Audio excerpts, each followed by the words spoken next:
지난 여름 저는 내내 여행을 다녔습니다. 미국과 캐나다, 서유럽을 두루 다녀왔는데 그 가운데서 파리 근교에 있는 루이 14세가 지었다는 베르사유 궁과 거기서 가까운 아르레도 다녀왔습니다. 베르사유 궁이야 여러분들이 다 아실 테고, 아르는 고흐가 생을 마감했고 그의 무덤이 있는 곳입니다. 저는 예기치 않게 같은 날 세상에서 가장 화려한 왕궁과 작은 침대 하나와 의자 하나 겨우 들어갈 만한 말할 수 없이 초라하고 비난한 화가의 방을 갔던 것입니다. 왕 중에서도 가장 화려했던 왕과 화가 중에서도 가장 가난했던 화가, 전혀 공통점이라고는 없을 것 같은 이 두 사람에게 공통점이 하나 있는데 그 둘은 빛을 추구했다는 것입니다. 왕은 자신이 곧 빛이 되고 싶어 했고, 그런 그는 자신을 이글거리는 태양을 닮은 황금빛 해바라기로 형상화하였습니다.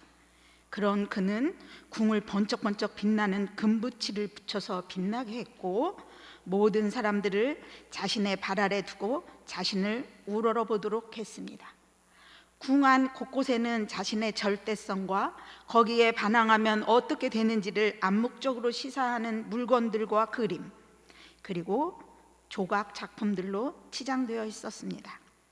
그런 그는 무엇이 두려웠는지 자신의 침실은 많은 방들을 거치지 않고는 들어올 수 없게 만들었고, 게다가 유사시에는 도피할 수 있는 비밀 통로를 만들었으며, 심지어 그는 그 침실에서는 한 번도 잠을 잔 적이 없다고 합니다. 또 다른 한 사람, 고흐는 그가 간절히 바랐던 목사는 되지 못했지만 한때 그는 성경 말씀에 사로잡혀 몇 번이고 반복해서 성경을 읽고 자신의 유일한 후원자이자 사랑하는 동생에게 그것이 얼마나 감동적인지를 말했다고 합니다. 필시 그는 말씀 속에서 살아계신 그리고 세상을 향해 빛을 비추시는 하나님을 만났을 것입니다. 그것을 입증해 주듯이 자신의 그림 속에 비록 우리 눈에는 보이지 않지만 모든 만물을 존재하게 하며 그것들 속에서 계시는 하나님의 영을 빛으로 드러내고자 하였습니다. 그는 빛에 따라서 달라지는 오묘한 색깔과 시시각각 변하는 자연 속에서 그것들을 변하게 하고 움직이게 하시는 살아계신 하나님의 영을 정지된 화폭에 표현하고자 노력했습니다. 그런 그는 그 동네에서 가장 값싼 방 한 칸을 빌려 그림을 그렸고 결국 거기서 생을 마감했던 것입니다. 세상에 존재하는 모든 것들은 빛에 의존하고 있지요. 빛이 있음으로 모든 존재는 드러나며 또 빛이 있음으로 해서 모든 생명체는 비로소 살아갈 수 있습니다. 이것을 알기에 앞서 말한 루이 14세도 그렇고 애굽의 저 파라오를 비롯하여 세상의 왕들은 자신을 빛으로 혹은 빛의 아들이라 칭하며 황금빛 옷을 입고 번쩍번쩍 빛나는 황금 봉이 달린 지팡이를 들고 사람들 위에 군림하며 모든 백성을 자기 발 아래 엎드리도록 하였던 것입니다. 그렇게 하여서 그들이 만들어낸 것은 거꾸로 어둠이었습니다. 그들은 자신이 빛이 되기 위해서 세상을 어둡게 만들었고 자신을 드러내기 위해서 백성들을 짓밟고 노예로 만들었으며 그것을 당연하게 받아들이도록 했던 것입니다. 그러나 빛은 세상을 어둡게 하는 것이 아니라 어둠을 밝히는 것이죠. 그뿐 아니라 빛의 빛됨은 자신을 불태워 타자, 즉 세상의 모든 존재들을 밝히 드러내주는 데 있습니다. 성서에서는 빛은 오직 하나님으로부터만 나오며 하나님에게 속해 있음을 거듭거듭 말하고 하나님께서는 사건들과 그 속에서 빛으로 드러나며 또 그 안에서 만난 사람들의 다양한 증언들을 성서는 보여주고 있습니다.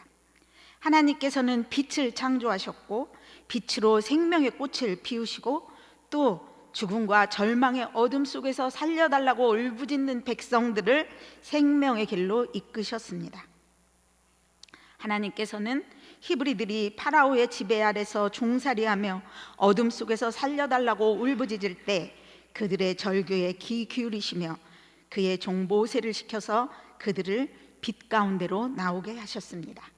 그 백성들이 나라를 잃고 절망하고 있을 때 다시 당신의 종 이사야를 시켜서 어둠 속에 주저앉아 있지 말고 스스로 일어나서 하나님의 구원의 빛, 생명의 빛을 비추라고 말씀하셨습니다.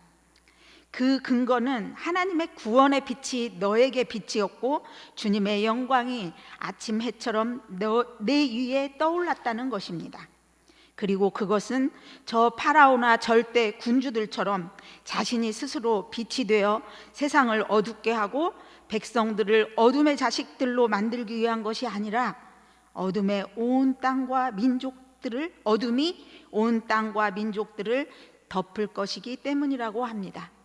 그리고 예수님께서는 로마의 식민지 하에서 억압과 가난의 어두운 현실 속에서 절망하며 주저앉아 있는 백성을 향하여 너희는 빛의 자녀라고 불러주셨습니다.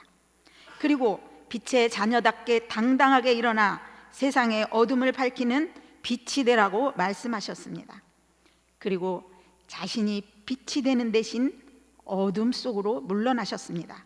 그럼으로써 세상에 빛을 가져오셨습니다. 그런 예수님을 향하여 요한복음에서는 어둠의 세상에 빛을 가져오신 빛, 참 빛이라고 증언하고 있습니다. 우리는 모두 빛이 되고 싶어 합니다. 그러나 빛은 성서의 파라오나 저 베르사유 궁의 주인이었던 루이 14세처럼 다른 사람들을 짓밟고 세상을 어둡게 만들므로써 되는 것이 아닙니다. 예수 그리스도를 본받아 스스로 어둠이 되어 그 어둠을 밝힐 때 비로소 빛이 되는 것입니다. 빛이 빛됨은 어둠을 밝히는 데 있기 때문입니다. 예수님께서는 어둡고 깜깜한 이스라엘 한복판에 빛으로 오셨습니다. 그리하여 눈이 있지만 현실을 분별할 수 없는 사람들의 눈을 뜨게 하셨습니다. 귀가 있어도 듣지 못하는 사람들의 귀를 열어주셨습니다. 그리하여 자신들이 처한 어둠의 현실을 직시하고 그 원인이 어디에 있는지, 자신들이 서 있는 자리가 어디이며 어디로 가야 하며 무엇을 해야 하는지를 깨닫게 하셨습니다. 그렇게 해서 그들을 억압과 굶주림과 불의로부터 해방시켜 밝은 빛의 세계로 나오게 하셨습니다. 그분은 로마의 식민지라는 깜깜한 역사 속에 빛으로 오셨고 사람들에게 빛이 되어 어둠을 밝히라고 말씀하셨습니다. 그리고 또 그분은 오늘 우리에게 말씀하십니다. 너희가 바로 세상의 빛이라고, 세상의 빛이 되라고 말입니다. 그리스도인이 된다는 것, 그리스도를 따른다는 것은 참 빛이신 예수 그리스도를 따라 빛의 길로 가는 것이며 곧 어둠을 밝히는 빛이 되는 것입니다. 저는 기교 개론 시간에 늘 묻는 물음이 있는데 그것은 우리가 바라는 세상 혹은 하나님 나라가 어떤 나라인지에 대한 것입니다. 그러면 보통 우리 학생들은 성서에 나오는 대로, 물론 저도 마찬가지지만 평화의 나라, 사랑의 공동체, 정의가 실현된 나라, 눈물과 고통과 한숨이 없는 나라, 그리고 독사굴에 어린이가 손 넣어도 물지 않는 등등 성서에서 제시되고 있는 내용들을 말하곤 합니다. 그런데 지난주엔 한 학생이 대답했습니다. 모두가 웃는 행복한 나라라고. 어찌나 그 모습이 해맑고 행복해 보이든지 순간 저는 하마터면 우리가 사는 현실을 하나님 나라로 착각할 뻔했습니다. 우리는 구원을 선취한 사람들로서 이미 하나님 나라를 맛보고 그 안에 사는 사람들입니다. 그러니 하나님이 주시는 충만한 은혜 가운데서 행복한 사람들임이 당연하고 마땅히 그래야 할 것입니다. 그러나 우리가 몸담고 사는 우리의 현실 세계는 여전히 어둡고 깜깜합니다. 국가 간이나 이웃 간이나 지배의 논리와 황금의 논리가 작용하며 심지어 그것들이 불의를 정의로, 악을 선으로 둔갑시키고 우리의 눈과 귀를 어둡게 만들고 있습니다. 일찍이 예수님께서는 혼란에 빠져 무엇이 빛이고 무엇이 어둠인지 분별할 줄 몰라 헤매이는 제자들을 향하여 그 열매를 보고 나무를 아는 법이라고 알려주셨습니다. 그리고 오늘 우리를 향하여 바울을 통하여 말씀하십니다. 그 빛의 열매는 모든 선과 의와 진실에 있다고 말입니다. 그리고 빛의 열매를 거두기 위해서 우리가 무엇을 해야 할지를 가르칩니다.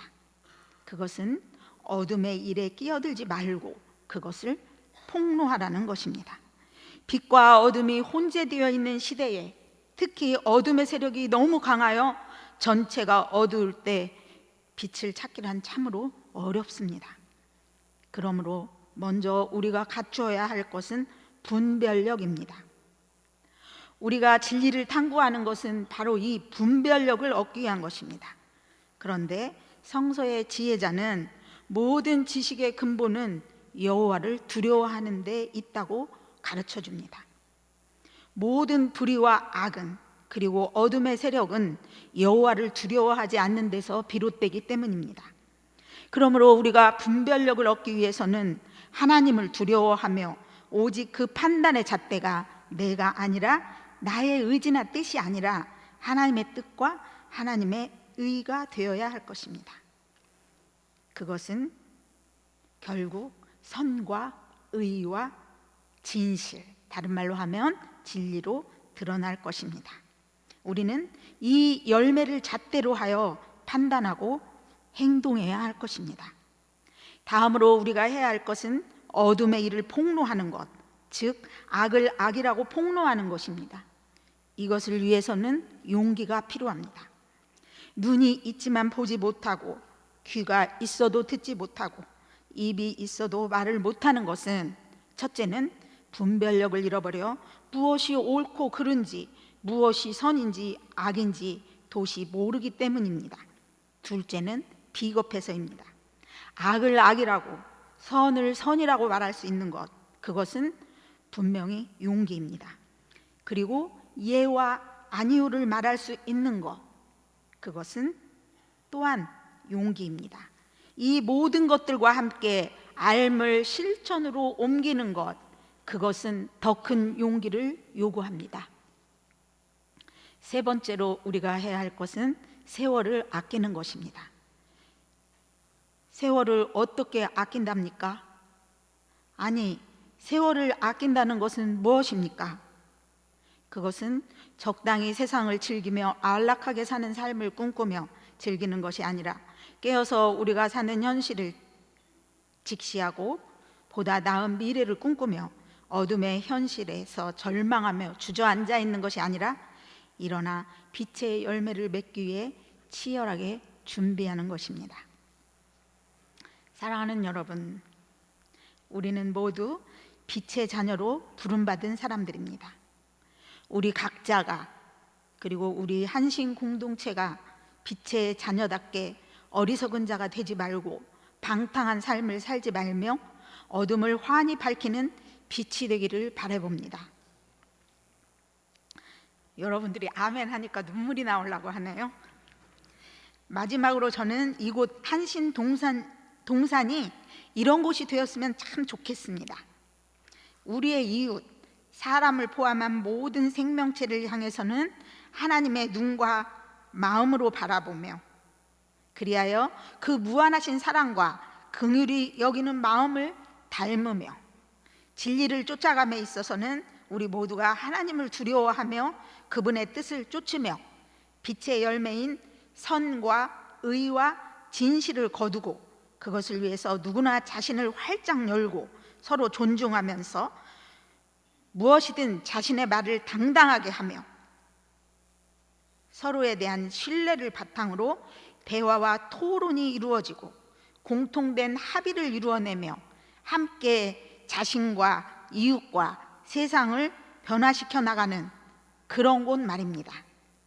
이곳에서 이루어지는 모든 신학적 논의들이, 그리고 가르침과 훈련들이 우리의 신앙을 든든하게 세우며 이 모든 것들이 어둠의 세상을 환하게 밝히는 원동력이 되는, 그리하여 여러분들을 통하여서 손가락질 당하고 있는 교회가 바뀌고 어두운 세상이 바뀌는,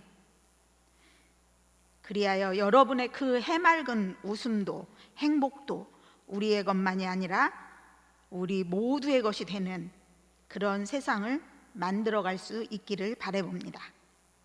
그 바람을 우리가 함께 노력하며 함께 실현할 수 있기를 간절히 바랍니다.